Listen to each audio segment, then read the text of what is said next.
Hello friends, my name is Sheila and today I am here to do a book review for you. Today we are talking about Oathbringer by Brandon Sanderson. For those of you who are unfamiliar with Brandon Sanderson's works, this is book 3 in his epic fantasy series called the Stormlight Archive. The first book in this series is called The Way of Kings, and this book series is created in the land of Roshar, and their magic system is very detailed. They basically fight these little, they call them Kremlings, monsters, all sorts of things. Anyways, I'm describing this super duper bad, but if you have not read the Stormlight Archive, this review is going to contain all amounts of spoilers for the remainder, for the entire series, basically. Because to explain anything about this book, we're spoiling things for book 1 and book 2. If you... this will be a spoiler-free review just for Oathbringer, but if you have not read the Stormlight Archive, you will want to do a hard pass on this video. So I will give you a second to run away, and we'll see ya. He's so shiny, shiny book. Let's see. Can you see its prettiness there? No. Should we do it down there? I can't hold it for the entire thing. We'll see how long I last. You gone yet? Did that work? Okay. So, in Oathbringer, we basically pick up right where we left off. We are in Urithiru with the gang, and so much happens in the first 100 pages of this book. Like, I can't even, like, wrap my head around it, really. So many things happen in the first 100 pages. And I have to tell you, I struggled a bit with this one. This is the first Brandon Sanderson book that I have ever struggled with. I've usually been able to just read them straight through, like inhale, read Brandon Sanderson books. And this is the first time I struggled a little bit. Our main perspective that we follow through Oathbringer is Dalinar Kholin. And Dalinar as a character in the 2 previous books was never really my favorite. He always kind of rubbed me the wrong way. I felt like he was hiding so much from us that I couldn't ever really be in the Dalinar, I like this guy, I want him to be good camp. And so I think that's why I struggled with this book so much, is because we spend so much time in Dalinar's perspective. But I have to tell you, the character development that happens for Kaladin and for Shallan and for Adolin and some of these other key players in this series, oh goodness, it was fantastic. The amount that each of these characters grow throughout this novel is exponential. I mean, Dalinar even grows. Well, you see Dalinar's growth because you're getting all of his flashbacks in this one. It is fantastic. Where this book leaves off, I am anxiously awaiting book 4 already. And I'm trying to keep this spoiler free, and that's so hard. So hard. As we know going into this book, Sadeas is dead. We know who killed him. It starts with the fallout of that. And then there is a copycat murder done the exact same way that Sadeas died, but the person we know who killed Sadeas didn't commit this other murder. And so it's one of those things that's kind of where things start out in Urithiru, and, you know, of course, all the chaos of the storms and everything throughout the land, where there's all that uncertainty and where they don't know when the storms will be, if that same stronger storm will come through, if they'll meet together again. And it is so good. Like I say, in the first 100 pages, there's so much going on, but half of it's spoilers, so I can't tell you. I'm kind of sad about it. Anyways, at the end of this, review. I did some vlogging because I was so frustrated because I needed to talk to someone about it. And there are some key things that happened that I just reacted to. And I just took them on my phone, so they're not the same quality as this. But I had to kind of just get it out there. So that's what I ended up doing for you guys. So if you have not read Oathbringer yet, it's time to say goodbye, but I am going to tag those little bit of vlog onto the end of this video. That will be Spoiler City. So if you have read Oathbringer, stay tuned for that. Otherwise, I will see you guys in the next video. I forgot to tell you guys my star rating. I gave it 5 out of 5 stars. Though I struggled to get through it, it was still worth 5 stars. This book was masterfully woven together into this world, into this storyline. Brandon deserves the full 5 stars for this world and everything he's written in it. And no, I didn't give it 5 stars just because it's a Brandon Sanderson novel. I gave it 5 stars because of the story and the amount of growth that our characters see and the way the world grows and expands in this novel. So now it's really, here are your spoilers. See you guys later. Hey guys, welcome back to my channel. So I decided to turn on my camera and vlog a little bit just on my phone. So if the quality on this is poopy, it's because it's from my phone. So this is happening right now, and my husband's not reading it yet, and I need somebody to talk to, so I decided I'm going to vlog this, and I'm going to vlog my feelings. If you are not current on this series, this is going to contain a crap ton of spoilers, so don't watch it.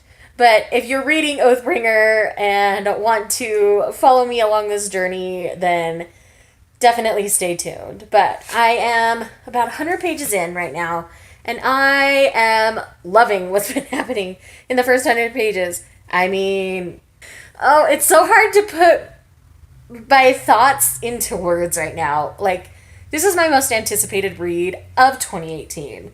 I went to Target this morning hoping on a prayer that they would have it, because a lot of times they don't have just normal Tor fantasy releases unless they're YA. So I was hoping beyond hope, because Brandon Sanderson does live in the town in which I work. So I went to the Target in that town this morning, because that is also the closest one to me. So thankfully for me, they had them, and my copy is signed, if you didn't notice that little sticker. So I'm super excited about that, but I ended up only paying $25 for it instead of the $35 at Barnes & Noble, so I was super stoked about that for one. And the fact that it was signed and it has beautiful art inside. I will insert pictures. I've been taking them as I've been going along on this, and oh, so much is going on. It's so fun catching up with our characters and where they're at right now. I mean, this is very much focused on Dalinar so far, and it's really fun getting to know Dalinar and his backstory so far. I'm really enjoying it. And I feel like we're going to get answers to stuff we've been wanting. Oh, yay, I like answers. So, anyway, I just thought I would check in, let you guys know that I'm going to be doing this, and we will keep going from there. So, yeah, I will be checking in each time I'm having a little bit of, like, a freak out. So, right now, I'm doing Shallan's chapters, her first set of chapters. Because the way that they're doing this, it's like a couple of chapters from each character's perspective. Clearly, we do mostly Dalinar. We've seen 2 chapters from Kaladin, and I'm on my second chapter with Shallan. We only had a little snippet from Adolin, which was super interesting, and I'm excited to see more along those lines. I'm trying to not totally give everything away, but I'm kind of freaking out here. And Sadeas is dead. Oh, thank heavens Sadeas is dead. I've been so ready for that man to be dead for so long, it's not even funny. But anyway, yes. Yes, we will chat more again. Yes. Okay, so something I forgot to talk about. Kaladin reuniting with his parents and meeting his younger brother. Oh my gosh! And just watching, reading, Kaladin meeting his younger brother for the first time. His new younger brother, I should say, his 5-year-old younger brother. Oh, I almost cried. And maybe that's just because I'm slightly hormonal and baby hungry myself. But I just, yeah, that was a big thing for me so far in this book. And then the wedding, the wedding. And all the things that the wedding means and the keys to his memory about his wife. I have a feeling we're going to get all those answers in this book. And I'm just like here for it. I am so ready. And yeah, this book is kind of life right now. And my poor husband is not going to have a wife for the next couple days. And my poor book is going to have to wait for a couple days because this is everything right now. I need this book so bad. Oh, and book 4 is probably at least 2, maybe 3 years away, but I kind of don't even care. I can reread the audiobook over and over and over again because I do have the audiobook version, but I want to read a physical copy first. It's just my preferred way of doing it. And then I can go back and reread all 3 through audiobook and be able to kind of see what I missed the first go around with all of them. So anyway, yeah, I'm rambling now. So it's about 8 o'clock at night where I'm at. And I'm about 180 pages into Oathbringer right now. And a huge bomb was just dropped. And holy crap. And yeah. Again, I'm trying to not be super duper spoily in this vlog, in case you haven't read it, but you're a fan and plan on reading it soon. So I reached out on Twitter to see if anybody was reading it. I even tagged Connor O'Brien in it because I know he received an art copy. So I'm like, Connor, are you reading this right now? And he said, yeah, I'm about 250 pages in. It's hard to find time to read it. But he's not a huge fan of Dalinar's story, and that's what this book focuses on a lot. And I can't say I blame him, honestly. The more I'm learning about Dalinar, the more I'm like, I'm not so sure about this dude. I kind of don't like him. I mean, I was never really a huge fan of Dalinar anyway, but I feel like the more I read, the more I'm like, man, this dude was shady. But anyways, huge drum was just bop. You can tell it's the end of a Tuesday night because I can't talk. But a huge bomb was just dropped, if I can talk. And I'm really excited to see what happens now. So I'm 17 chapters in, and I'm really, this book is so good. Brandon's writing is just, just like always. Especially with this series in particular. I feel like he knows how to hook really good in this series. And I just feel like as each book has gone on, because the story map is so much bigger now, the weaving. He's such a story weaver. He weaves all of these intricate details in throughout his entire series. I mean, he was great about this with the Mistborn series as well. But this Stormlight Archive series, I mean, it's supposed to be, I've heard between 10 and 13 books long. Until they're done, I don't know how many books, and I am content to read all of them, even though they are big, chunky hardbacks that are 1,200 pages long, and they're tall hardbacks. They're not small hardbacks. Like a typical YA hardback is small. This is more like Six of Crows height, which is tall for a YA hardback, and then itty bitty tiny print, and over 1,200 pages. So these books are dense. So normally I would probably be 500 pages into a book like this. Like Winter by Marissa Meyer, I was easily 500 pages in by this point. And that was on a working day as well, but it's one of those things where this particular book, it's so dense. And the pages themselves are so dense that it just feels like I'm not making much momentum, but story-wise I know I am. So, anyways, I'm getting a little rambly again. So what I'm going to do is I'm going to get back to reading, and then we'll talk to you guys again soon. Hey guys, so it's actually a Thursday morning.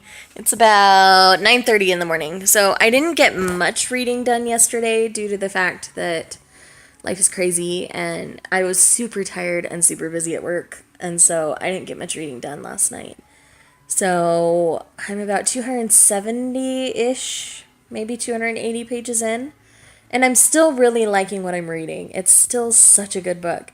But it's so dense, it takes so much concentration that when I'm tired, it's hard to read it. Because sometimes that's how I like to wind down once I'm tired. But with this book, I can't do that. So it's a little bit difficult for that reason, just because it requires so much concentration to read it. But I'm still really, really liking it.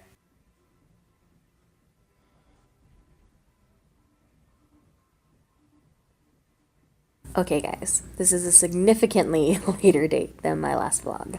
As you can see, I've been making good progress in Oathbringer. I just haven't been vlogging everything. There was a part that completely broke me. I was kind of bitter and mad at the book for a minute, and now I'm kind of back at it. I'm almost 1,000 pages in at this point, so I still have a good 300 or so pages left, because it's 1233 pages for this book, and a lot's going on. So much is going on, and so much is spoilers, and ugh.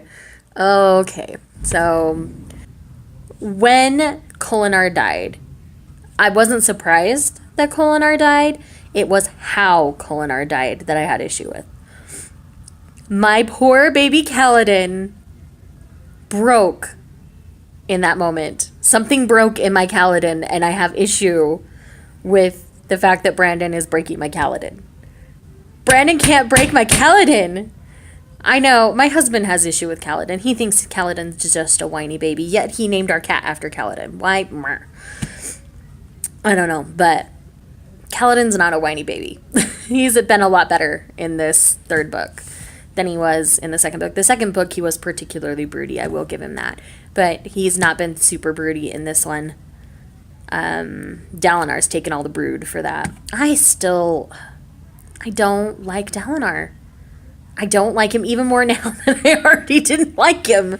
Like, oh, guys, this book. Brandon is seriously a master weaver. The things he has woven into this story from the beginning, is fantastic. What I'm going to do after I'm done reading this is I'm going to go back through and listen to all 3 books straight through on audiobook, so it's more of a fluid experience from book 1 to book 3, and see how that goes, because I feel like I'm even missing more important things. But I know it's all important because Brandon is a master weaver. Anyways, and there's certain characters that I didn't expect to see that I am, and yeah, it's just, I look like a hot mess today, guys. And yes, I'm at work and I look like this. But anyway, yeah. So I had to get on here and let you guys know, yes, it's still coming. I'm hoping to finish it tonight, possibly tomorrow. It depends on if this book breaks me again. It tends to do that. So we'll see how things go from here.